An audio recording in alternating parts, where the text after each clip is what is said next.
أعوذ بالله من الشيطان الرجيم. بسم الله الرحمن الرحيم. الحمد لله رب العالمين خالق الخلائق أجمعين، والصلاة والسلام على سيد الأنبياء والمرسلين وعلى أهل بيته الطيبين الطاهرين المعصومين، والرحمة الدائمة على أعدائهم أجمعين من يوم عداوتهم إلى قيام يوم الدين. أما بعد، فقد قال الله تعالى في القرآن الحكيم وهو أصدق القائلين: أعوذ بالله من الشيطان الرجيم. بسم الله الرحمن الرحيم. الذين آتيناهم الكتاب يتلونه حق تلاوته أولئك يؤمنون به، ومن يكفر به فأولئك هم الخاسرون. صدق الله العلي العظيم. صلى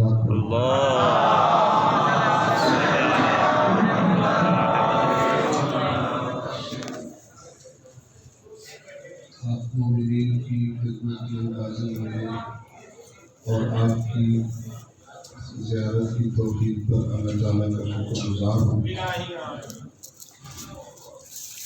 میرے آپ کے سامنے اللہ کی آخری کتاب قرآن مجید کی سورۃ البقرہ کی آیت نمبر 121 کی تلاوت کی۔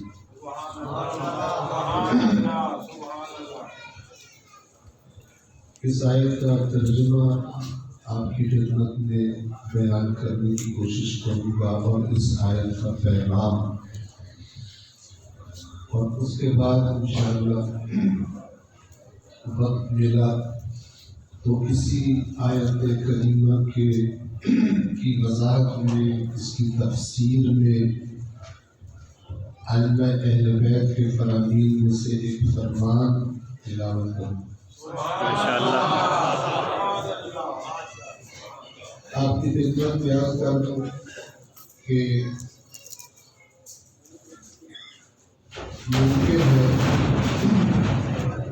ممکن ہے کہ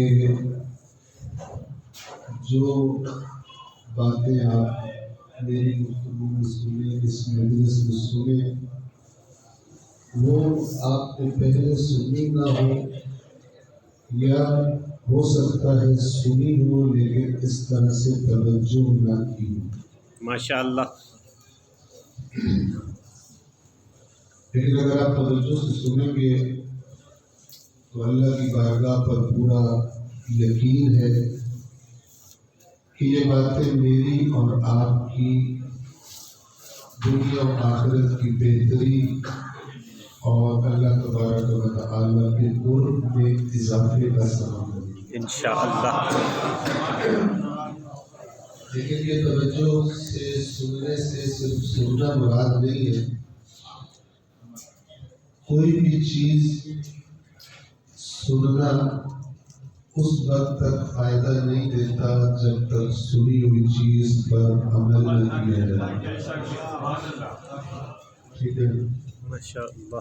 آپ دنیا کے بہترین ڈاکٹر سے صرف نسخہ سن لیں، لیکن جو کچھ اس نے کہا ہے وہ کرے نہیں، تو آپ کو بیماری سے شفا نہیں ملے گی، اگرچہ ڈاکٹر دنیا کا بہترین ڈاکٹر ہو، کیونکہ نسخہ تب شفا دیتا ہے جب اس پر عمل کیا جائے۔ تو یہ بھی فرش عذاب کی جو نعمت ہمیں ملی ہے، جو دین حسین نے کربلا میں بچایا تھا، دین کو صحیح طرح سیکھنے کی یہ نعمت، ماشاءاللہ۔ امام حسین کی قربانی کے صدقے میں سوائے حسینیوں کے کسی کو یہ نعمت نصیب نہیں ہوئی۔ آپ پوری دنیا میں دیکھ لیں کون سی قوم ہے کہ جو اتنا زیادہ وقت دین کی بات سننے کو دیتی ہے. ماشاء اللہ. کس کے پاس ہے؟ آپ نے بھی محرم اور سفر کے 2 مہینے گزارے کسی اور سوائے حسینیوں کے، سوائے ان کے جن کے دلوں میں محبت حسین ہے، محبت اہل بیت ہے، سوائے ان کے کسی اور کو 2 مہینے کی یہ نعمت نصیب ہے؟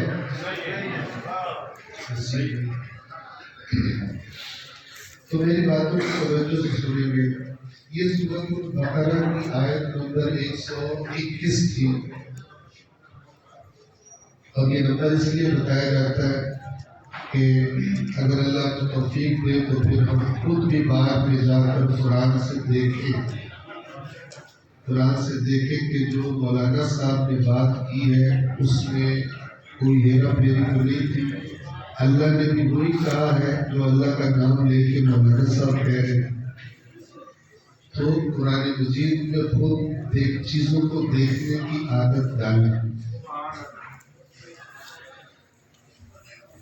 سب سے پہلے اس آیت کا ترجمہ بیان کرنے سے پہلے ایک اور بات آپ کی خدمت میں بیان کرنا چاہتا ہوں تاکہ اس بات کو سننے کے لیے آپ کے ذہن اور زیادہ تیار اور آمادہ ہو جائے. ماشاء اللہ. روٹین میں نہ سنیے گا، ٹھیک ہے؟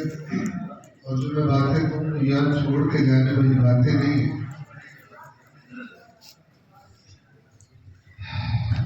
چونکہ آپ کی خدمت میں حاضر ہونے کا پہلی دفعہ موقع ملا ہے، تو میں جہاں پہلی دفعہ جاتا ہوں وہاں کے لیے میں نے کچھ باتیں رکھی ہوتی ہیں. تو میں اچھا یہ بھی بتا دوں کہ میں دوران گفتگو کبھی کبھی غلط بات بھی جان بوجھ کے کر دیتا ہوں. ماشاء اللہ. کیونکہ ہماری قوم کو واہ واہ کرنے کی عادت بہت ہے، سبحان اللہ. کرنے سے اس کے بعد ٹھیک ہے. تو میری بات پر چاہے ساری مجلس میں کوئی واہ واہ نہ کرے لیکن غلط واہ واہ نہیں کرنی. ماشاء اللہ. پہلے بہت سے سننا ہے، ہو سکتا ہے جس بات پہ آپ کو واہ واہ آ رہی ہو میں وہ بات غلط کر رہا ہوں. اللہ اکبر. ٹھیک ہے نا؟ توجہ فرمائیں. جب اللہ کے رسول، اللہ کے آخری رسول اس دنیا سے جا رہے تھے، جانے کے دن قریب تھے، وفات کے دن قریب تھے، تو اللہ کے رسول نے اپنے بعد کے زمانے کے لیے اپنی امت کو تیار کیا اور فرمایا کہ میں یہ وہ حدیث ہے کہ جو شیعہ کی کتابوں میں بھی اور اہل سنت کی کتابوں میں بھی موجود ہے، تھوڑے بہت فرق کے ساتھ مختلف طریقوں سے آئی ہے لیکن بنیادی بات دونوں طرف موجود ہے. فرمایا میں عنقریب تمہارے درمیان سے چلا جاؤں گا اور میں اپنے بعد تمہارے درمیان کتنی چیزیں چھوڑ کے جا رہا ہوں؟ 2 چیزیں چھوڑ کے جا رہا ہوں. کون سی ہیں 2 چیزیں؟ ایک قرآن ہے اور ایک اہل بیت.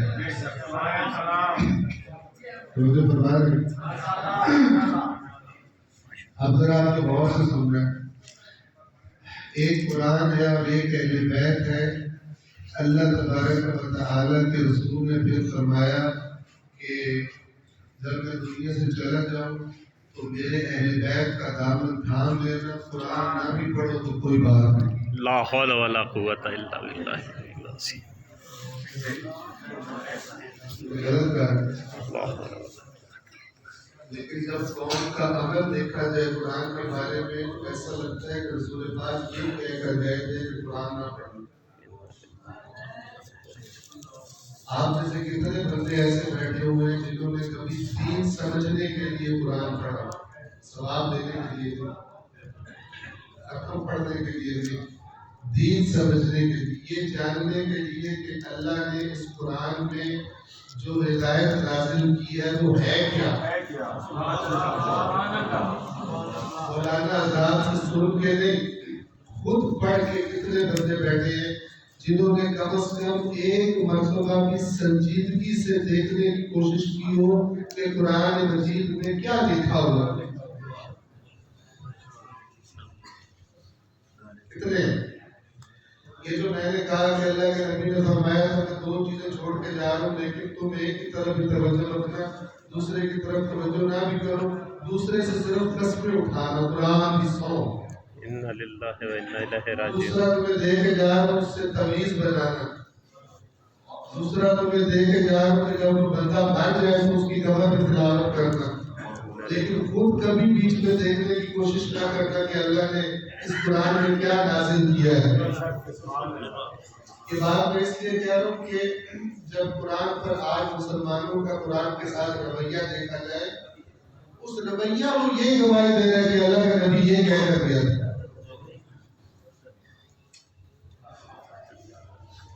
آج یہ حالت ہے کہ بہت سارے کثیر تعداد ان لوگوں کی کہ جن کو پورا قرآن یاد ہے، ان کو بھی نہیں پتا اس میں کیا لکھا ہے. اللہ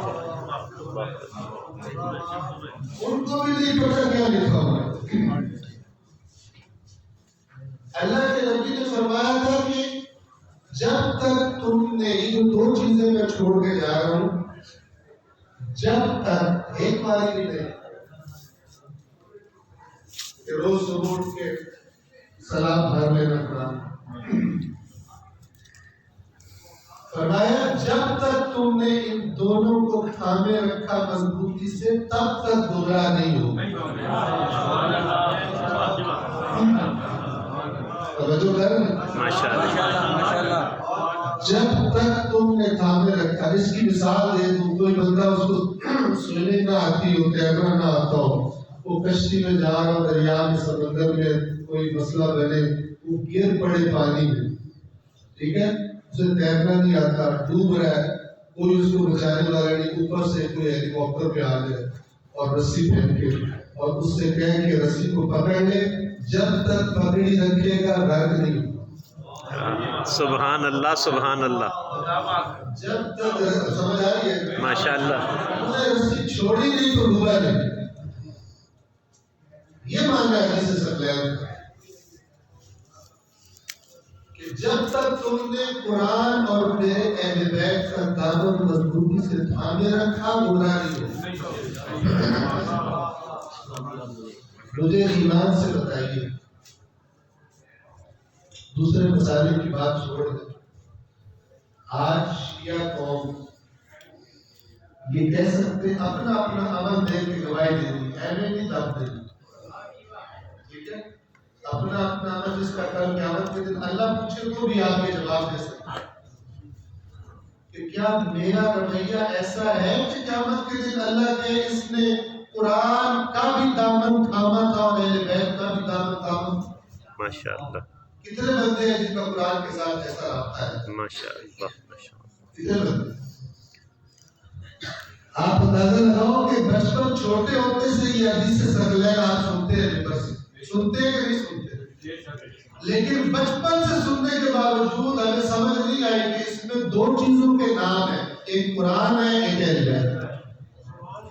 اگر ہمیں یہ سمجھ آئی ہوتی تو آج قرآن کے معاملے میں جتنا شیعہ آگے ہوتے کوئی دوسرا مقابلے میں نہ آتا.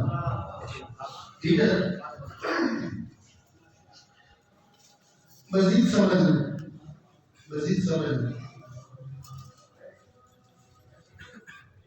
بھاگلپور شہر میں آیا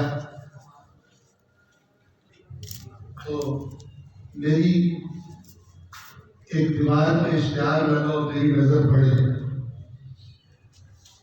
اوپر لکھا ہو مجلس عذاب. میرے ذہن میں کون سی قوم آئے گی کہ یہ کن کا کام؟ سبحان اللہ. ٹھیک ہے، چاہے کوئی شیعہ ہو چاہے کوئی شیعہ نہ ہو، مجلس عذاب کا اشتہار دیکھ کر پہلے سب سے پہلے کون سی قوم ذہن میں آئے گی؟ لیکن اگر میں اگلی دیوار پہ درس قرآن کا اشتہار دیکھوں پھر بھی شیعہ آئیں گے میرے ذہن میں؟ ہرگز نہیں. ہاں، کوئی نہیں ہے. ہرگز نہیں. یہ جو شیعہ نہیں آئیں گے میرے ذہن میں یہ گواہی دے رہے ہیں کہ حدیث ثقلین پر شیعوں نے عمل نہیں کیا اگرچہ نعرے بہت مارتے ہیں. ماشاء اللہ. حدیث ثقلین ان کے نعرے بہت مارتے ہیں چونکہ ان کو سنائی اس لیے جاتی ہے اپنی کمی نہیں بتائی جاتی، اس لیے سنائی جاتی ہے کہ فلاں اہل بیت میں چھاڑ دیتا تو گمراہ ہو گئے. یہ نہیں دستے کہ تسی قرآن نازل کیتا ہے، تم نے قرآن کتنی بار پڑھا ہے، تمہیں کتنا قرآن کا پتہ ہے کہ خوش ہونے والی ثقلین پر نے عمل کیا. توجہ ہمارے سیاح وہ نہیں ہوتا جو پہلے دوسروں کی کمی دیکھے، سیاح وہ ہوتا ہے جو پہلے اپنی کمی دیکھے. تو حدیث ثقلین کے بعد جب حدیث ثقلین سنیں، جب حدیث ثقلین پڑھیں تو پہلے دیکھیں کہ ہم عمل کر رہے ہیں یا نہیں کر رہے ہیں. دوسروں کے کیڑے بعد میں نکالیں، کیونکہ قیامت کے دن کامیاب ہوتی ہے جس نے دوسروں کے کیڑے نکالے ہو. کامیاب وہ ہے کہ جس نے اپنی اصلاح کی ہو. جو اہل بیت نے رہنمائی کی ہے، جو رسول اللہ نے رہنمائی کی ہے، اس رہنمائی کے مقابلے میں وہ کامیاب نہیں ہے تو دوسروں کو کہتا پھر تو سایہ نہیں کیتا، تو سایہ نہیں کیتا، تو سایہ نہیں کیتا. بلکہ کامیاب وہ ہوگا جو پہلے دیکھے کہ کیا رہنمائی کی گئی ہے، میرے اندر کیا کمی ہے، میں اس کمی کو دور کروں پہلے اپنے اندر سے. ماشاء اللہ. لیکن آج کل مسلمانوں کو دوسروں کی کمیوں کی طرف توجہ کروائی جاتی ہے، اپنی کمیوں کی طرف توجہ نہیں کرائی جاتی. کیونکہ اگر اپنی کمیوں کی طرف توجہ کرائی جائے تو پھر پبلک کو مزہ نہیں آتا حدیث سننے. مجھے بتائیں ایک سوال پڑھ دیں. اللہم صلی علی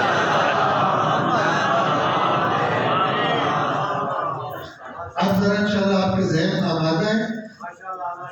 اب ذرا سورۃ البقرہ کی آیت نمبر 121 کی طرف توجہ فرمائیں. ماشاء اللہ. اللہ تعالیٰ پہلے میں اس کا ترجمہ پڑھوں گا شروع سے لے کے آخر تک، پھر اس کے بعد میں دوبارہ شروع کروں گا اسی آیت. ماشاء اللہ. لیکن پھر میں حصے کر کے پڑھوں گا اور آپ مجھے بتائیں گے کون سے حصے میں آپ شامل ہیں اور کون سے حصے میں آپ شامل ہیں. اللہ اکبر. کلام اللہ کا کلام اور بڑا واضح اور شفاف اور صاف ستھرا. یہ بات یاد رکھیں، مجھے اور آپ کو اور دنیا کے سارے خطیبوں کو، سارے ولیوں کو، سارے نبیوں کو بولنا سکھانے والا اللہ ہے. بے شک بے شک. توجہ کر رہے ہیں. تو جب جن کو اس نے عطا کیا ہے ان کو بات سمجھانی آتی ہے تو جو عطا کرنے والا ہے اسے بھی بات سمجھانی آتی ہے. بے شک اسے زیادہ آتی ہے. ٹھیک ہے. یہ میں کیوں کہہ رہا ہوں؟ اس لیے کہ مولانا صاحب کی بات بڑی سمجھ آ جاتی ہے، ذاکر خطیب کی بات بڑی سمجھ آ جاتی ہے. اللہ کے قرآن کی باری ہے کہتے ہیں اس کی سمجھ لیا تو قیامت کے دن تیار ہو جائے ذرا کمر کس کے کہ جب اللہ پوچھے گا مجھے میرے سامنے لاؤ کون مجھ سے بڑا عالم تھا جس کی باتیں مجھ سے زیادہ علم والی باتیں. اللہ اکبر. کون مجھ سے زیادہ جانتا تھا جو تمہارا بھی خالق تھا، تمہاری عقلوں کا بھی خالق تھا. مجھ سے زیادہ کون جانتا تھا کیا بات تمہیں سمجھ آئے گی، کیا بات تمہیں سمجھ نہیں آئے گی. تم نے کیسے مجھ پر الزام لگا دیا کہ وہ کتاب جو میں نے قیامت تک ہدایت کا سرچشمہ قرار دی تم نے کہہ دیا وہ سمجھ ہی کوئی نہیں. تم تو کسی سبجیکٹ کے اسپیشلسٹ سے کہتے کہ اے جناب اس کلاس کے بچوں کے لیے کوئی کتاب لکھ دیں. آپ اس سبجیکٹ کے اسپیشلسٹ وہ بھی کتاب لکھ کے دے دیتا. اس بچوں کی سطح دیکھ کر تمہیں کیا چیز سمجھ آئے گی، کیا سمجھ نہیں آئے گی. اور میرے بارے میں تم نے کیسے سوچ لیا کہ میں تمہاری سمجھ کا خالق ہوں. میں نے ایک ایسی کتاب تمہیں دے دی اور وہ بھی قیامت تک کے لیے کہ تمہیں سمجھ نہیں آئے گی. اللہ اکبر. آپ نے سنا ہوگا، اگر نہیں سنا تو بہت بڑا ظلم کیا اپنے آپ میں. نہیں سنا یا نہیں پڑھا آج تک، لیکن سنا ہوگا انشاءاللہ. کہ ہمارے جن کو ہم مکتب اہل بیت والے اپنے آپ کو شیعہ کہنے والے اپنے امام مانتے ہیں، انہوں نے تاکید فرمائی ہے، انہوں نے فارمولہ دیا ہے ہمیں، چونکہ انہیں پتا تھا ان کے نام پر ان کی زندگی میں بھی اور ان کے بعد بھی بہت سارے لوگ جھوٹ بولیں گے۔ شیعہ سنی کتابوں میں موجود ہے، اللہ کے رسول کی اپنی زندگی میں اتنا لوگوں نے رسول کے نام پہ جھوٹ بولنا شروع کیا کہ اللہ کے نبی کو مسجد نبوی میں کھڑے ہو کے خطبہ دینا پڑا کہ کثرت سے، تھوڑے بہت سے، کثرت سے لوگ میرے بارے میں جھوٹ بول رہے ہیں، تو یاد رکھو جس نے جان بوجھ کر میرے بارے میں جھوٹ بولا اس نے اپنا ٹھکانہ جہنم میں بنا لیا۔ اللہ اکبر، اللہ کیوں بولا؟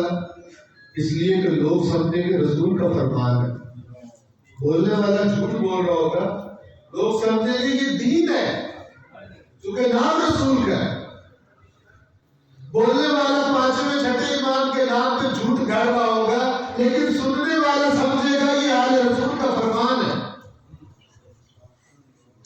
تو اس قسم کے دھوکے بازوں اور جھوٹوں سے اور جھوٹی حدیثوں سے، جھوٹے فرمانوں سے بچنے کے لیے محمد والے محمد ایک فارمولہ مجھے اور آپ کو دے کر گئے۔ وہ تو دے کر گئے لیکن ہم نے لکھ نہیں کرا۔ ماشاءاللہ، انہوں نے فارمولہ یہ دیا کہ اللہ کی کتاب کو اچھی طرح دیکھ لو، اس کے بعد جو بھی ہمارے نام پر بات کرے اس وقت تک قبول نہ کرنا جب تک یہ نہ دیکھ لو کہ قرآن کے خلاف تو نہیں۔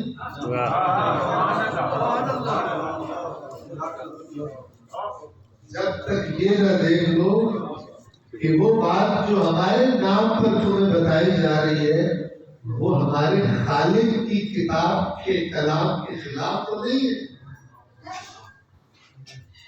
اسی حدیث ثقلین میں ایک اور جملہ بھی ہے کہ جہاں فرمایا کہ جب تک ان دونوں کو تھامے رکھو گے گمراہ نہیں ہوگے، وہیں پر یہ بھی فرمایا کہ یہ دونوں قیامت تک ایک دوسرے سے جدا نہیں ہوں گے۔ سمجھے بات کو، سمجھے، قرآن جیسا اترا تھا ویسا محفوظ ہے، اللہ نے اس کی حفاظت کا ذمہ لیا، اور جو بندہ یہ سمجھتا ہے کہ قرآن میں تحریف ہوئی ہے، اِنَّ لِلَّهِ قرآن میں کمی بیشی ہوئی ہے، وہ عقل سے اور دین دونوں سے فارغ ہے۔ توجہ کر رہے ہیں؟ توجہ کیجیے، جب اللہ کا نبی کہہ رہا ہے میں تمہارے درمیان قرآن اور اہل بیت چھوڑ کے جا رہا ہوں، تو جب وہ قرآن چھوڑ کے جا رہے ہیں تو پھر قرآن موجود ہے یا نہیں ہے؟ اس کے بعد ان کے فرزند، ان کی آل، وہ ہم سے کہہ رہے ہیں کوئی بات خلاف قرآن ہم سے منسوب قبول نہ کرنا، تو قرآن معاشرے میں ہونا چاہیے یا نہیں ہونا چاہیے؟ ہونا چاہیے۔ اگر قرآن تھا ہی نہیں تو وہ کیسے کہہ سکتے تھے؟ توجہ کر رہے ہیں؟ ماشاءاللہ، اگر قرآن موجود ہی نہ ہوتا، اصلی قرآن موجود نہ ہوتا معاشرے میں، تو اہل بیت یہ کہہ سکتے تھے کہ جو بات بھی سنو پہلے قرآن پر پیش کرنا۔ لوگ فوراً کہتے ہیں مولا قرآن پہ ہے ہی کوئی نہیں، ایسی مڑ کے سے پیش کریں۔ سمجھ گئے نا؟ بیسیوں فرامین آپ اہل بیت کے اٹھا کے دیکھو، نیز البلاغہ میں مولا کے خطبے اٹھا کے دیکھو قرآن کے بارے میں، سارے چیخ چیخ کر گواہی دے رہے ہیں کہ وہ قرآن جو اللہ کے رسول پر نازل ہوا تھا وہ قیامت تک محفوظ ہے اور لوگوں کے پاس موجود ہے۔ ماشاءاللہ، شیعہ سنیوں پر اور سنی شیعوں پر لگاتے رہتے الزام، دونوں کی کتابوں میں جھوٹی حدیثیں موجود ہیں جو قرآن کی تحریف کے بارے میں بات کرتی ہیں، وہ چاہے سنی کتاب میں ہے تو بھی جھوٹی ہے، چاہے شیعہ کتاب میں ہے تو بھی جھوٹی ہے۔ بر محمد و آل محمد صلوات۔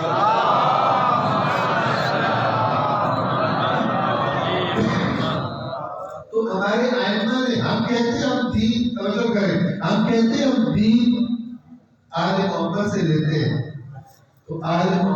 بتایا کہ دھوکے سے بچنے کا طریقہ تو ہم تمہیں یہ بتا رہے ہیں کہ جب ہمارا نام لے کے تمہیں کوئی بات کرے اس وقت تک اسے ہمارا فرمان نہ سمجھنا جب تک یہ نہ دیکھ لو کہ قرآن کے خلاف تو نہیں۔ ماشاء اللہ آپ مجھے بتاؤ یہ کس کو پتہ چلے گا؟ جس کو قرآن کے ساتھ کوئی رشتہ رابطہ ہو، جس کا قرآن کے ساتھ کوئی رابطہ ہو اسے ہی پتہ چلے گا۔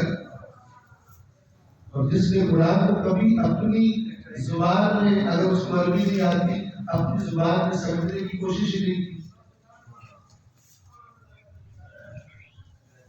میرے پاس بہت ساری مثالیں ہیں۔ جو چیز انسان کے لیے اہم ہو نا، ان پڑھ بھی ہو تو کسی پڑھے لکھے کے پاس جا کہتا ہے کہ پڑھ کے داس بڑا ضروری مسئلہ۔ واہ واہ جی کرتے ہی کرتے۔ آپ نے زمین کا لین دین کرنا ہو، کوئی بڑے کو لکھی ہوئی تحریر لے کے آئے، آپ اپنے قابل اعتماد بندے سے کہیں سارا میں پڑھ کے 10 پیج کو دونوں دن کریں، ٹھیک ہے؟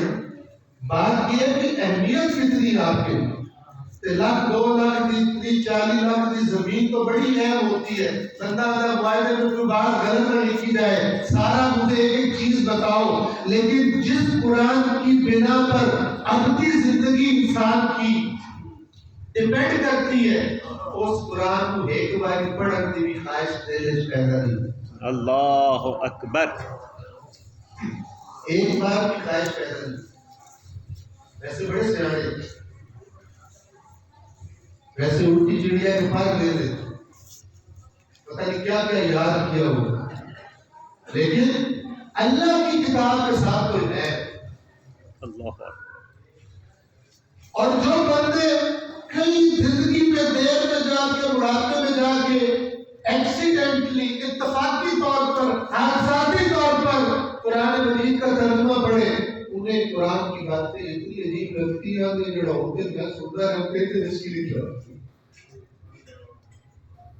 بڑھو جاتا ہے قبلہ صاحب، قبلہ صاحب ایسے ہے سنتے رہے پھر قرآن میں اس کا لکھا ایک سنیے کی مسئلہ ہے، تو قبلہ صاحب ہوا تیری شکل ہے قرآن پڑھنا۔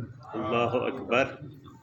قرآن پڑھنے واسطے تو پتہ نہیں 70 علم پڑھ لے تو این پتہ نہیں کیوں کرنے پڑتے ہیں، این کرنا پڑتا ہے، کون کرنا پڑتا ہے، تو وہ بندہ بھی سوچتا سال کا شکر ہے قرآن کو جان چھٹی، نہیں تو میں پریشان ہی ہو گیا، میری بچی لکھا ہے۔ سبحان اللہ۔ شیعہ ہو یا سنی ہو، ان دونوں کی اکثریت اللہ کی کتاب میں کیا لکھا ہے اس کے بارے میں اللہ اللہ اکبر، اللہ اکبر۔ اور ایک میری بات پہلے سے بات ہے، اللہ کے سچے نبی کے فرمان کو، اس حدیث ثقلین کو جو مانتا ہے وہ توجہ کرنا کہ جس کا قرآن سے رشتہ نہیں ہے وہ لکھ والی اہل بیت کا نام لے کر میں اس کا اہل بیت سے رشتہ نہیں ہے حقیقت میں، کیونکہ یہ دونوں جمع ہوں گے، اکٹھے ہوں گے، قیامت تک یہ جدا ہو نہیں سکتے۔ بے شک۔ کیسے ہو سکتا ہے؟ اللہ کے رسول کے یہ اکٹھے ہیں تو کوئی کہ میرے دل میں ایک ہے تو کوئی نہیں، وہ دل میں ایک بھی کوئی نہیں، اس کا مطلب ہے۔ سمجھے اس بات کو، یہ جہاں رہیں گے اکٹھے رہیں گے۔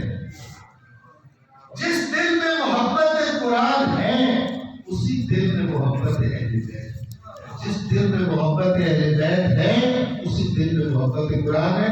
یہ الگ الگ کر کے گزارا نہیں چل سکتا۔ جو کہتا ہے میرے ایک کافی ہے وہ اپنے آپ کو اللہ کے رسول سے زیادہ سیاح ہے۔ انا للہ و انا الیہ اس کی راجعون۔ حالت پتہ کیسی ہے؟ جیسے ایک بیمار ڈاکٹر کے پاس جائے اور ڈاکٹر سے کہے کہ میں صحت مند رہنا چاہتا ہوں، اس کا بتائیں۔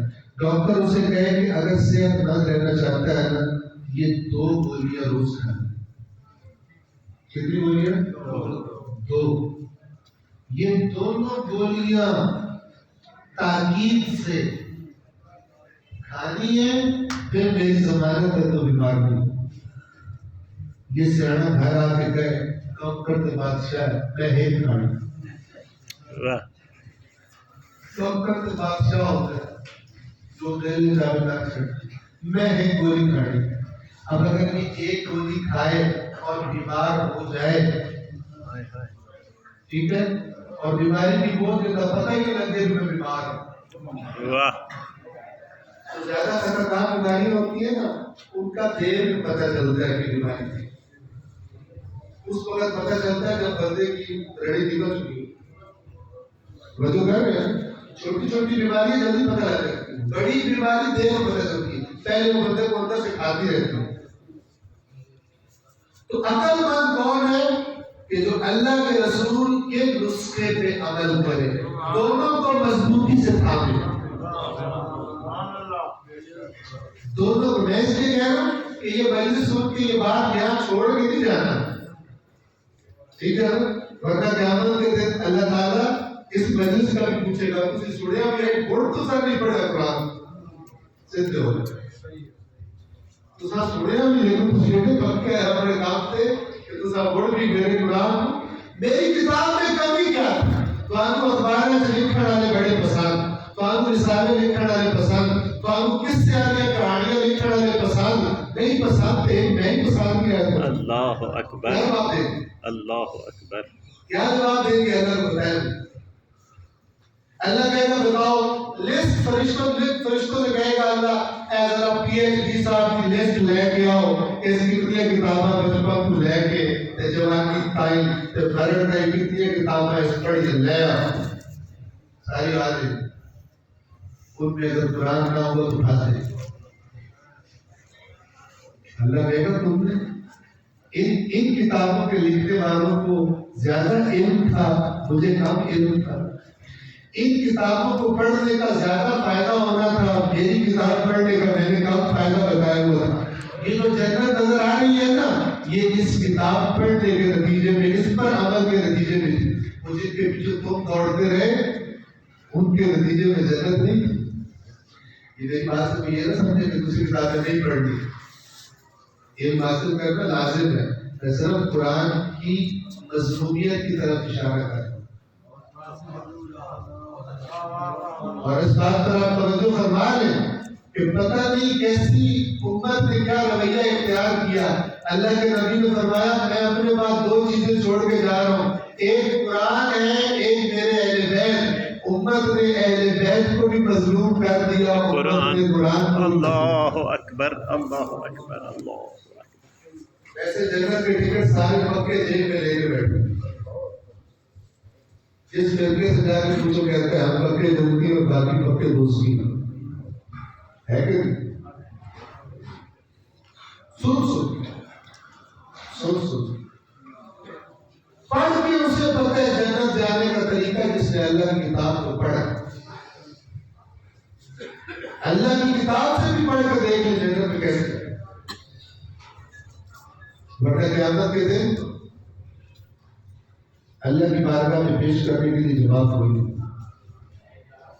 کافی ساری میں نے باتیں کر دی توجہ کر یہ سب آپ کے ذہنوں کی ہر توجہ اور آبادی کے لیے سورۃ البقرہ آیت نمبر 121 پہلے ترجمہ پورا پڑھ کر پھر اسے کروں گا الذین آتیناہم الکتاب وہ لوگ جنہیں ہم نے کتاب عطا کی یتلونہ حق تلاوتہ ایسے پڑھتے ہیں اس کتاب کو جیسے پڑھنے کا حق ہے اولئک یؤمنون بہ یہی لوگ اس پر ایمان رکھتے ہیں ومن یکفر بہ فاولئک هم الخاسرون اور جس نے اس کتاب کا انکار کیا تو یہی لوگ خسارہ اٹھانے والے ہیں عربی میں خسران کا مطلب ہوتا ہے جس کے ہاتھ پلے کچھ نہیں اب کچھ رک جائے ٹھیک ہے نا اردو میں خسارہ کہتے ہیں تھوڑا سا نقصان ہے عربی میں خسران جو کچھ تھا وہ بھی ضائع ہو قیامت کے دن پتہ چلے گا زندگی ضائع ہوگی اللہ نے عقل دی تھی نعمتیں دی تھی آنکھیں دی تھی کان دیے تھے صلاحیتیں دی تھی جب وہاں نہیں لگی جہاں اللہ چاہتا تھا آپ تو بولے تو بدل دوں سرمایہ بھی کوئی نہیں کرنا اس لیے اللہ قیامت کے دن کے نقصان کو خسران کہتا ہے قرآن میں کچھ نہیں کر سکتا، دوسری بات کو کوئی نہیں واپس جانے دے گا۔ آیت کریمہ کا آپ نے ترجمہ سن لیا، اب اس کے حصے کا ہے، آپ توجہ سے سن رہے ہیں، جس حصے کا میں آپ کو سوال کروں سوچ کے جواب دیں، جواب دیں اور اپنے آپ کو دیکھ کر جواب دیں۔ پہلے اپنے آپ کو دیکھنا ہے کہ میں ہوں اس طرح، پھر میرے سوال کا جواب دیں۔ یہ نہیں کہ نہیں ہے۔ وہ ایک عالم صاحب نے کوئی تقریر کی، کوئی بات سمجھائی اور انہوں نے کہا کہ جنہوں نے میری گل سمجھ آئی اس بات کو سب نے سماعت کر دی، انہوں نے کہا جنہوں نے میری گل سمجھ نہیں آئی وہ سماعت کو پھر سمجھ کر دی۔ اس طرح نہیں کرنا، ہوشیار اور توجہ کے ساتھ۔ پہلا حصہ سورۃ البقرہ کی آیت نمبر 121، الذین آتیناہم الکتاب، اللہ فرما رہا ہے، کچھ لوگوں کا ذکر کر رہا ہے، کون لوگ ہیں؟ فرما رہے ہیں وہ لوگ جنہیں ہم نے کتاب عطا کی ہے۔ آپ سے سوال، آپ کو اللہ نے کوئی کتاب عطا کی ہے یا نہیں؟ جی کی ہے، کیا قرآن۔ آپ ان لوگوں میں شامل ہیں یا شامل نہیں ہیں؟ شامل ہے نا؟ پہلا گروہ تو بالکل۔ اللہ تعالیٰ کہہ رہے ہیں جن لوگوں کو ہم نے کتاب عطا کی ہے، اب آپ بتاؤ، اللہ سے پوچھو، ہاں بھائی تم لوگ شامل ہو اس میں یا نہیں ہو؟ تم لوگ ان میں شامل ہو جنہیں میں نے کتاب دی ہے، یا تم لوگ شامل نہیں ہو؟ اللہ پوچھے آپ کیا جواب دیں گے؟ دیے جی، بالکل دیے، بولنا پڑے دیے، عطا کیے۔ اللہ تعالیٰ آپ سے سوال کرے کہ میں نے تمہیں کوئی کتاب دی ہے یا تمہیں کوئی کتاب نہیں دی، تو آپ کیا کہیں گے؟ عطا کیے، بالکل دیے، بیٹھے ماشاء اللہ۔ جاتے بس الذین آتیناہم الکتاب میں ہم سب شامل ہیں، بے شک شامل، کیونکہ ہم سب کو اللہ نے کتاب دی ہے اور اس کتاب کا نام ہے قرآن، بلکہ اس میں ہر وہ بندہ شامل ہے جو کسی نہ کسی آسمانی کتاب کو اپنی کتاب مانتا ہے۔ بے شک، ٹھیک ہے جی۔ جو اہل تورات ہے، اللہ کو جس پر کتاب دیتی ہے کہیں گے دی تورات، اہل انجیل کہیں گے ہمیں کتاب دی ہے، توجہ کریں، ان کو چھوڑ دیں، اپنی طرف دیکھیں، ہم سے الگ کریں۔ کوئی کتاب دی ہے، کسی کی ضرورت نہیں کرے اللہ میری تو کوئی کتاب نہیں دی، ٹھیک ہے؟ جو یہ الگ کہے گا وہ خود نبی بننے کے انتظار میں، یعنی جس طرح رسول کا حاصل کیا اس پر بھی حاصل، اللہ اکبر، ٹھیک ہے؟ ایسا کوئی نہیں، ہم سب قرآن پر بطور آسمانی کتاب، آخری آسمانی کتاب کے ایمان رکھتے ہیں۔ تو آیت کے اس حصے میں ہم شامل ہو گئے، مجھے کہا ساتھ رہے تو بلکہ بات نہیں سمجھ رہے۔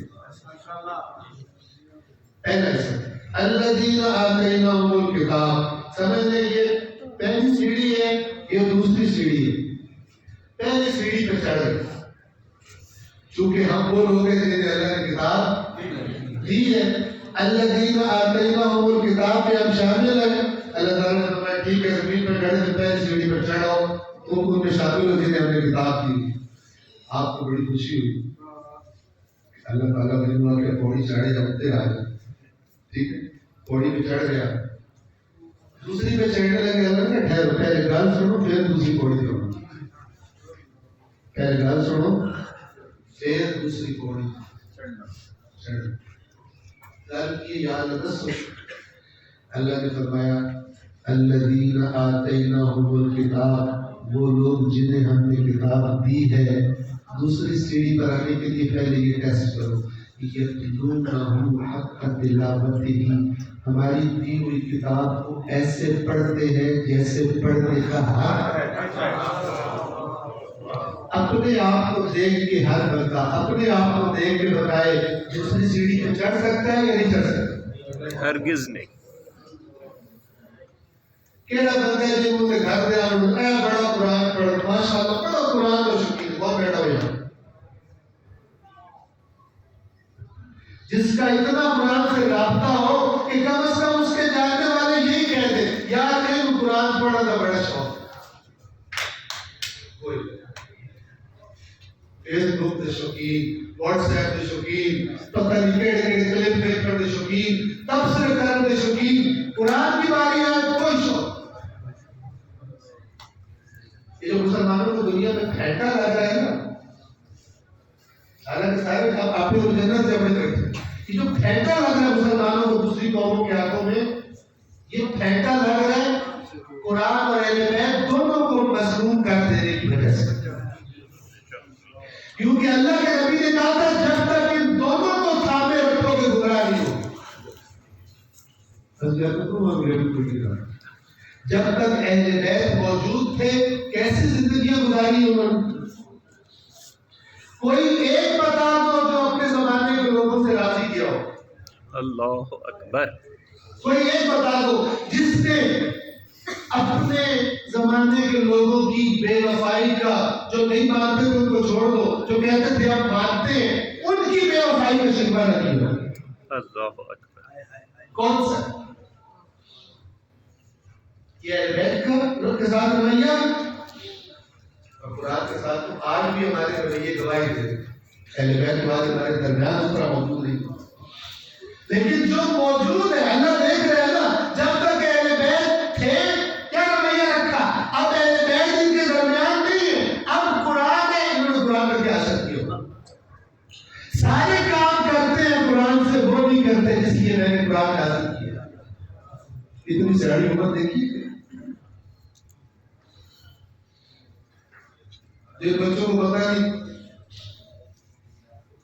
فلموں کے قصے یاد ہے، گانے یاد ہیں سارے، پتہ نہیں جو نئے ہٹ گانے آتے ہیں وہ سارے یاد ہیں، لیکن اللہ کے قرآن کی باتیں یاد نہیں۔ سیاڑی بالکل سیاڑی نہیں۔ الذین آتیناہم الکتاب ہم سب شامل ہیں، یتلونہ حق تلاوتہ سب فارغ ہیں، سب فارغ ہیں۔ اللہ اپنی بات سن لیں، تیسرا حصہ اور ہوشیار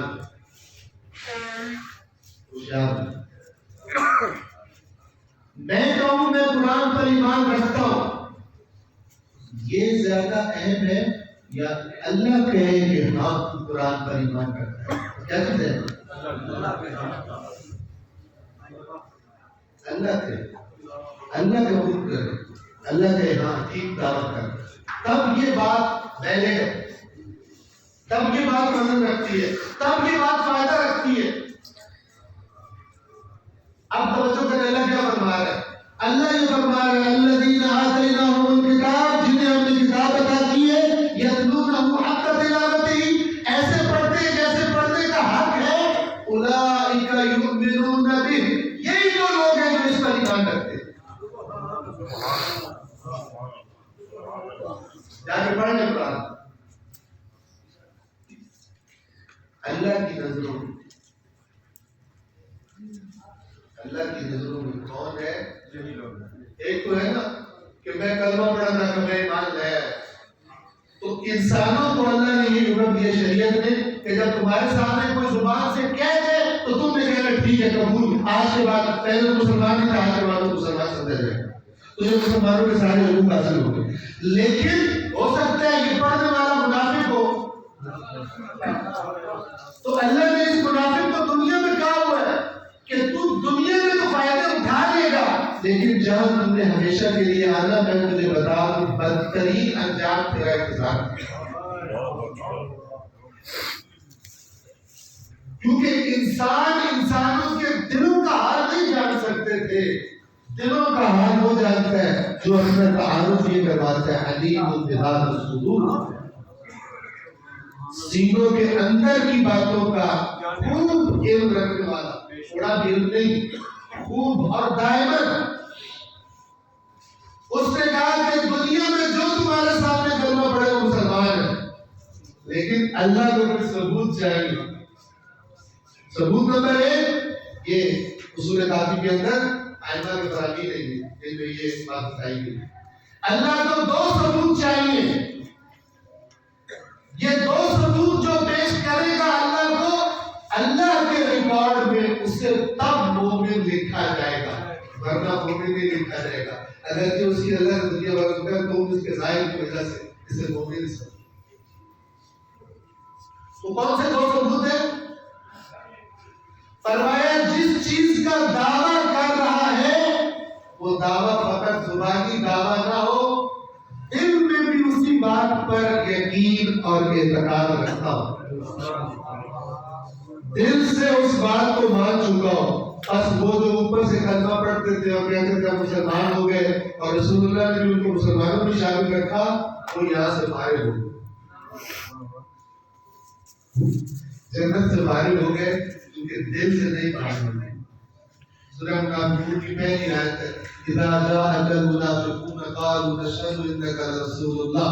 اے رسول، جب منافق آپ کے پاس آتے ہیں کہتے ہیں ہم گواہی دیتے ہیں آپ اللہ کے رسول ہیں، واللہ یعلم انک لرسول، اور اللہ کو پتہ ہے کہ آپ اللہ کے رسول ہیں، واللہ یشهد ان المنافقین لکاذبون، اور ان کی گواہی کے مقابلے میں اللہ گواہی دے رہے ہیں کہ منافق جھوٹے ہیں. حالانکہ منافق بول سچ رہے ہیں، اللہ کے رسول ہیں، لیکن وہ سچ جو دل سے نہ نکلا ہو اللہ کے ہاں جھوٹ ہوتا ہے، اللہ اکبر، نہ قابل قبول ہوتا ہے. یہ ایک ثبوت ہے مومن بننے کا. ایک اور چاہیے. دوسرا ثبوت کیا ہے؟ ائمہ اہل بیت نے بتایا دوسرا ثبوت اللہ کے پاس مومن بننے کے لیے جس چیز کا زبان سے اقرار کر رہا ہے اس کے تقاضوں کے مطابق عمل کرے. تو جب ایک بچے کو بتایا استاد کہ اے کتاب چنگی طرح پڑھ لا تو نمبر تیرے بہترین ہو سے، تو بچہ اگر اچھا ہو، ایک تو بچہ ہی ہمارا ہوتا ہے اس کی بات نہیں کر رہا، بچہ اگر اچھا ہو، بچہ اگر اچھے نمبر لینا چاہتا ہو تو اس کتاب کو کیسے پڑھے گا؟ توجہ سے ایسے پڑھے گا کہ استاد کہے گا یہ بچہ ایک پڑھ رہا ہے، پڑھتا نہیں کرنا. اسی کو اللہ بھی کہہ رہا ہے، کوئی ہماری بات نہیں کہ اگر تمہیں یہ واقع ہوتا کہ اس کتاب سے تمہیں فائدے ملنے والے ہیں تو پھر تم اس کتاب سے بڑے چمکتے رہتے، جس طرح اور چیزوں سے چمکتے رہتے ہو اس سے بھی چمکتے رہتے. کم از کم دن میں ایک ٹائم تو ہوتا ہے کہ قرآن میں دیکھ لیتے، اللہ کے ساتھ تھوڑی دیر بیٹھ کر کے اللہ کی تھوڑی بات سن کے اللہ سے ہم کلام ہو کے. آپ کو پتہ ہے مولا کا فرمان ہے جب میرا جی چاہتا ہے میں اللہ سے کلام کروں تو میں نماز کے لیے محراب میں کھڑا ہوتا ہوں، اور جب میری خواہش ہوتی ہے کہ اللہ مجھ سے کلام کرے میں اللہ کی کتاب کی تلاوت کروں.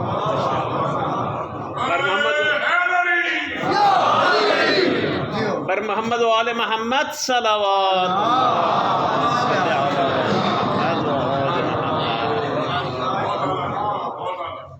جو بات میں آپ کو بتا رہا ہوں اس کا 10واں حصہ اللہ کا بس، اس کا 20واں حصہ ہی شامل کریں زندگی. میں قرآن کے بارے میں کسی بہتر بات کا شکار ہوں، ایک بڑا بھوکا ہے سمجھ نہیں ہوتا فلان الٹا بڑا عالم بڑھنا ہوتا تاہم قرآن سمجھ نہیں.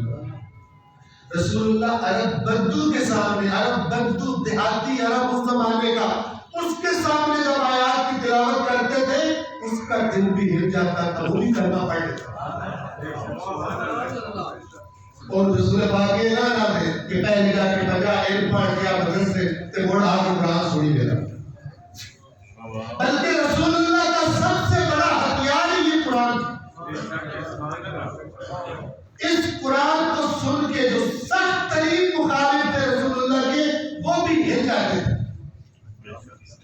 اتنا مؤثر تھا یہ قرآن، اتنا مؤثر تھا یہ قرآن.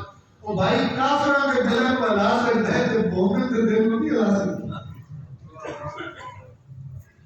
کیا 2021 کا مومن ہی بڑا ڈاٹا ہو گیا؟ اللہ اکبر. آپ کو پتہ ہے اللہ نے قرآن میں فرمایا وقال الذین کفروا، اور کافروں نے یہ کہا مکہ میں یہ آیت نازل ہوئی ہے سورہ فصلت میں. وقال الذین کفروا، اور وہ لوگ جنہوں نے کفر یعنی جان بوجھ کے نہ ماننا، جنہوں نے یہ رویہ اختیار کر لیا ہے، وہ اس نتیجے میں پہنچ چکے ہیں. لہذا انہوں نے یہ کہہ دیا ہے لا تسمعوا لهذا القرآن، اے قرآن نہ سنو. نہیں تو پارٹی ایس نبی پارٹی رہتا ہے. ان کو پتہ چل چکا تھا قرآن کیا چیز. لا تسمعوا لهذا القرآن، اس قرآن کو مت سنو. آپ کو پتا مکے کے سرداروں نے پوری کمپین چلائی تھی. جتنے مکے کے انٹرنس تھے جہاں سے لوگ آتے تھے مکے میں، ہر جگہ پر بندے کھڑے کر دیے تھے جو لوگوں سے کہتے تھے ساڑھے شہر سے جادوگر آ گیا، ان کا کلام بھی سننا نہیں تو تھوڑا بیٹا رکھ ہو جائے. قانون میں روئی دے لینا، قانون میں انگلی دے لینا. اتنا خطرناک جادوگر ہے کہ اس کا کلام تمہارے کانوں پر پڑا نہیں اور تمہارا بیڑا رکھ ہو. کیا کہتے ہیں لا تسمعوا لهذا القرآن، اس قرآن کو نہ سنو. والغوا فیہ، اور جب یہ رسول جب یہ قرآن پڑھا جا رہا ہو تو اس رولا باہر نکلے. پڑھنے میں دیتا کرو، وہ پڑھے گا نہیں لوگ سنیں گے. جہاں آیات رسول تلاوت کر رہا ہو شور مچا دیا کرو. والغوا فیہ، لغو سے لغو بیہودی نہ کیا کرو بیچ میں. لعلکم تغلبون، تب تم غالب آؤ گے. جو لوگوں کا قرآن سن لیا، ایتھارٹی پبلک قرآن سن لیا تو ایتھارٹی حد ہو گئی، پارٹی سرکاری کھا لے. ان کو اندازہ ہو گیا تھا کہ یہ قرآن اتنا دے سالوں اندازہ بھول گیا. ہر طرف چپڑتے ہی کام رکھا ہے قرآن. صبح چلو شامی چلو کس نہ جاؤ، تمیز بڑھاؤ ان سے. زعفران سے اگر گلاب کا لکھو، استخارے کرو، وہ کام نہیں کرنا جس واسطے اللہ نہ. ایسی سیاڑی امت ملی ہے رسول پاک. جس لیے دے کر گئے وہ نہیں کرنا، باقی سارے ٹوٹے کرنے سے. الذین آتیناہم الکتاب، وہ لوگ جنہیں ہم نے کتاب عطا کی ہے، یتلونہ حق تلاوتہ، ایسے تلاوت کرتے ہیں جیسے تلاوت کرنے کا حق ہے. اولئک یؤمنون بہ، یہی وہ لوگ ہیں جو اس پر ایمان رکھتے ہیں. ان کا رویہ گواہی دے رہا ہے کہ یہ قرآن ان کے لیے بڑی اہم چیز ہے. ان کا رویہ گواہی دے رہا ہے. یتلونہ حق تلاوتہ اولئک یؤمنون بہ ومن یکفر بہ فاولئک هم الخاسرون، اور جس نے اسے نہ مانا تو یہی لوگ خسارہ اٹھانے والے ہیں. ایک سبات پڑھ دیں. اللہم صلی علی محمد.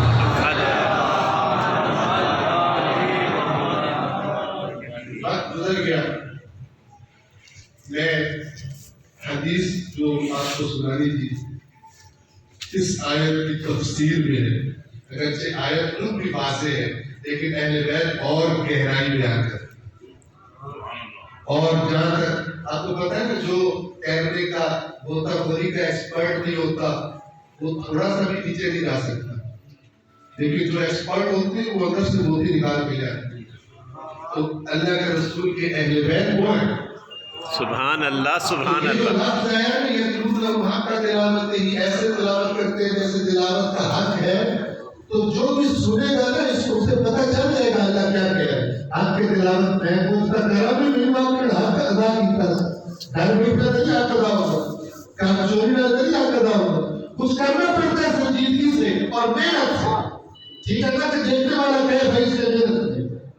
لیکن آئندہ اہل بیت کیا فرماتے ہیں؟ میں صرف جلدی ترجمہ آپ کو حدیث کا سنا رہا ہوں، وضاحت کرنے کا میرے پاس وقت نہیں ہے. کبھی پھر خدا نے توفیق دی تو انشاءاللہ آپ کی خدمت میں عرض کروں گا.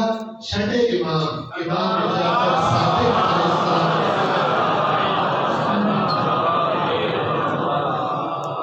امام حق کے تلاوت کی تفسیر فرماتے ہیں. حق کی تلاوت کیا ہے تاکہ تم یہ کر سکتے. فرمایا سنتے رہیے. نمبر 1، قرآن کی آیات کو آرام سے پڑھو.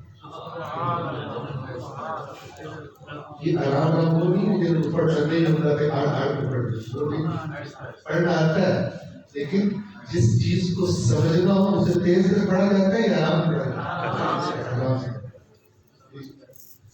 آرام سے پڑھیں۔ نمبر 2، اس آرام سے پڑھنے کے نتیجے میں قرآن کی باتوں کو اچھی طرح سمجھتے ہیں۔ ہوتا ہے ہمارے یہاں کوئی ماہ رمضان میں کوئی نہیں، میں اس ماہ رمضان میں 5 قرآن مطالعہ ہوں۔ اچھا کوئی گال قرآن کی لے کے آیا ہوں، کوئی نہیں پتا سیاح قوم جو رویہ قرآن کے ساتھ ہے، دنیا کی کسی کتاب کے ساتھ یہ ظلم نہیں ہوتا جو مسلمانوں نے قرآن کے ساتھ کیا، کسی کتاب کے ساتھ نہیں۔ گہرائی سے اچھی طرح سمجھتے ہیں وَيَعْمَلُونَ بِأَحْكَامِهِ، اور پھر جب سمجھ لیتے ہیں پھر اللہ کے احکام پر عمل کرتے ہیں۔ يُرَتِّلُونَ آيَاتِهِ وَيَتَفَقَّهُونَ بِهِ وَيَعْمَلُونَ بِأَحْكَامِهِ، پھر فرمایا وَيَرْجُونَ وَعْدَهُ وَيَخَافُونَ وَعِيدَهُ، جب قرآن میں کسی اللہ کے اچھے وعدے پر پہنچتے ہیں جنت کے، امید لگا لیتے ہیں، سمجھ آئے گی تو امید لگائے گا کہ نہیں پڑتا، اور جب کسی دھمکی پر پہنچتے ہیں جہنم کی، ڈر جاتے ہیں۔ وَيَعْتَبِرُونَ بِقَصَصِهِ، اور اللہ نے قرآن میں جو پچھلے قوموں کے قصے بیان کیے انہیں پڑھ کے عبرت لیتے ہیں کہ جن کاموں کی وجہ سے اللہ نے ان کو تباہ و برباد کیا وہ کام ہم نہ کریں۔ ٹھیک ہے، ایسا نماز لکھا گیا اسی کام والے کرنے، ناپ توڑ میں کمی کرنی ہے، دودھ میں پانی ڈالنا ہے، 2 نمبر بال بیچنا ہے، اور عمرہ کرنا ہے یا زیارت کرنی ہے، سارے بخشوا کے پھر آنا۔ چیمپئنز آف کرپشن، اور وہ بھی دین کے موڑے پہ رکھے۔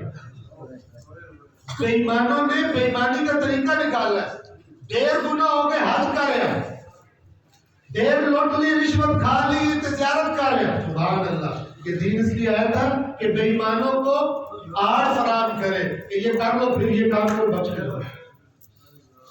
جو حرام کھا کے جا رہے ہیں اور لوگوں کے بعد دبا کر، اس کی زیارت اسی طرح منہ پہ ماری جائے گی جس طرح اگر نماز پڑھے تو نماز منہ پہ ماری جائے گی، اور حج بھی اسی طرح منہ پہ مارا جائے گا۔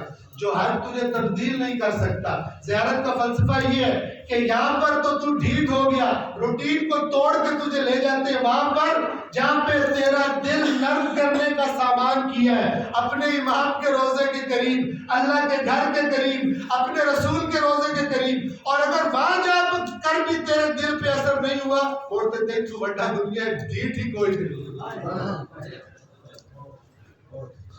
تو اتنے جا کے بھی تیرے میں تبدیلی نہیں آئی، دیکھ تو بڑا بے شرم ہی کوئی نہیں، کہ تجھے ہم نے کہا کہ زیارت کر، اس پاک حسین کے قریب جا، ہو سکتا ہے پگھل جائے، گندگی نکل جائے، تیری تو ان سے جا کے بھی نہیں نکلی، ان سے بہت اگلی قسم کا مال توجہ کر رہے ہیں۔ وَيَعْتَبِرُونَ بِقَصَصِهِ، قرآن کے قصوں سے عبرت لیتے ہیں، سمجھ آئے گی تو عبرت دے گا، جب سمجھ ہی کوئی نہیں، ٹھیک ہے نا۔ وَيَعْتَبِرُونَ بِأَوَامِرِهِ وَيَنْتَهُونَ بِنَوَاهِهِ، جو قرآن کے اللہ کے حکم پڑھتے ہیں اس کے پابند ہو جاتے ہیں، جن کاموں سے اللہ نے روکا ہوتا ہے ان کاموں کو کرتے ہوئے رک جاتے ہیں۔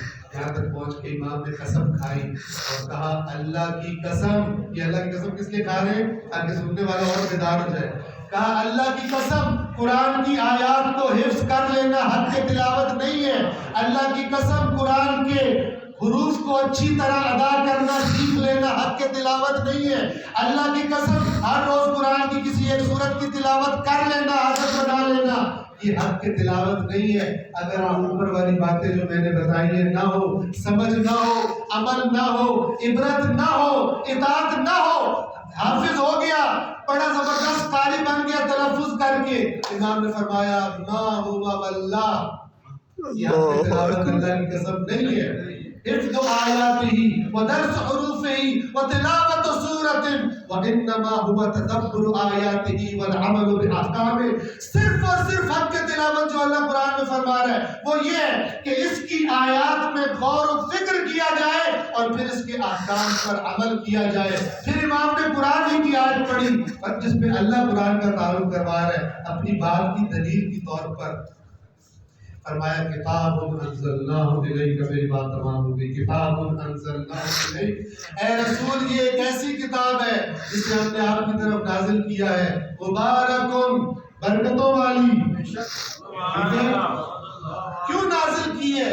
لیدبروا آیاتہ، تاکہ یہ لوگ اس کی آیات پہ غور کریں، فکر کریں، وَلِيَتَذَكَّرَ أُولُو الْأَلْبَابِ، اور تاکہ صاحبان عقل جو نصیحت اللہ کرنا چاہتا ہے وہ نصیحت حاصل کریں۔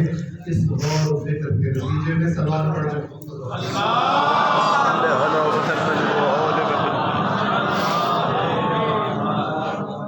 میری آرائز تمام ہوئی، 1 گھنٹہ ہو چکا، 2 جملے ذکر مصیبت کے دوران مجلس میں نے عرض کیا، اگر آپ غور فرمائیں، اللہ کے نبی نے فرمایا تھا میرے بعد تمہارے درمیان یہ 2 چیزیں قیمتی ہیں، یہ 2 چیزیں محترم ہیں، ان 2 چیزوں کے بارے میں ایک روایت ہے جو کتب اہل سنت میں موجود ہے، اس میں 3 مرتبہ تکرار فرمایا، اذکرکم اللہ فی اہل بیتی، اذکرکم اللہ فی اہل بیتی، اذکرکم اللہ فی اہل بیتی، 3 دفعہ تکرار کہ میں اپنے اہل بیت کے بارے میں تمہیں خوف خدا دلاتا ہوں، میرے اہل بیت کے بارے میں اللہ سے ڈرتے ہیں، لیکن عجیب امت نے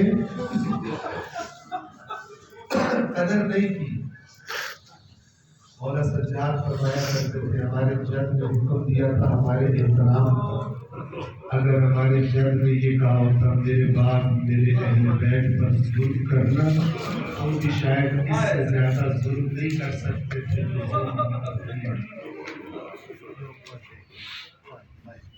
ایک جھلک آپ کو دکھانا چاہوں گا،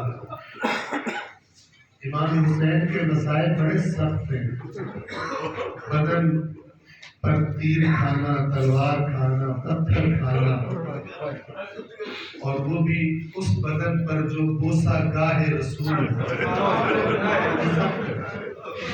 یہ سخت ہے، لیکن مولا سجاد کی مصیبت امام حسین سے زیادہ سخت ہے۔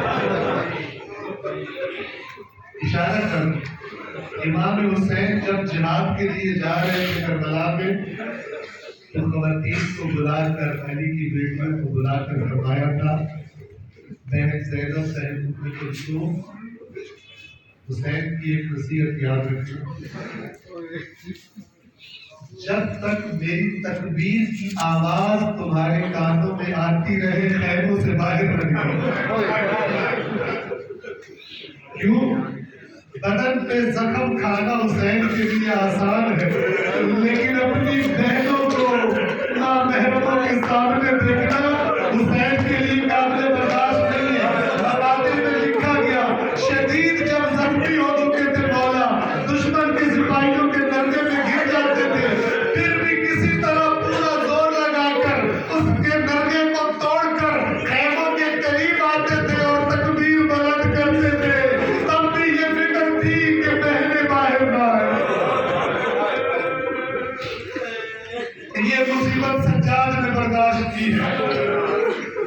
یہی وجہ ہے کہ جب مولا سجاد سے کوئی سوال کرتا تھا نا کہ مولا سب سے زیادہ کڑا وقت کہاں پر آیا، سب سے زیادہ بڑی مصیبتیں کہاں پر آئی، تو عزاداروں سجاد کربلا کا نام نہیں لیتے تھے، سجاد اپنے پیاسے بابا کی مصیبت نہیں سناتے تھے، علی اکبر کی برچھی نہیں سناتے تھے، علی اصغر کا پیاسا گلا نہیں بتاتے تھے، 3 مرتبہ کہتے تھے اشار اشار اشار۔ کیوں؟ اس لیے کہ اہل بیت رسول کے لیے بھوک برداشت کرنا آسان ہے، پیاس برداشت کرنا آسان ہے، اپنے بدنوں پر گھوڑے دوڑا دینا یہ آسان ہے، لیکن علی کی بیٹیوں کے ساتھ، زہرا جاریوں کے ساتھ کسی شرابی کے دربار میں کھڑے ہونا یہ برداشت کرنا بڑا مشکل ہے۔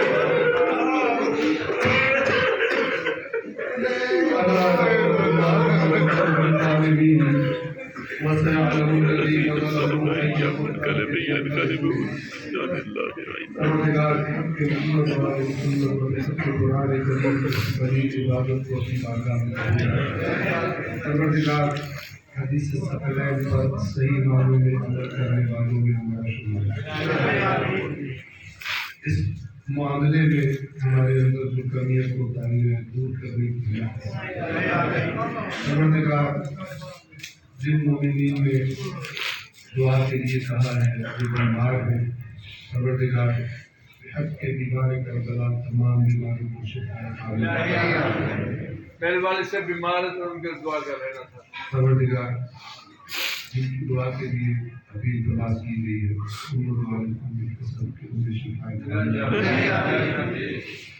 پروردگار جو مومنین اس دنیا سے فانی دنیا سے رخصت ہو گئے اور تیری بارگاہ میں پہنچ گئے اور تیرے مہمان ہیں بالخصوص عرش عزا پر حاضر مومنین کے مرحومین اور خاص طور پر سید قائم حسین زیدین مرحوم ناظم اور اس خاندان کے دیگر مرحومین پروردگار سب کو اپنی خصوصی رحمتوں میں جگہ رہا پروردگار قرآن کریم اور امت والے امت کی شفاعت اور ان کی دعا سے رحمت فرما ہم سب کا خاتمہ ایمان پر اور تیرے رسول اور ان کی آل کی محبت پر فرما اللہم صلی علی محمد و آل محمد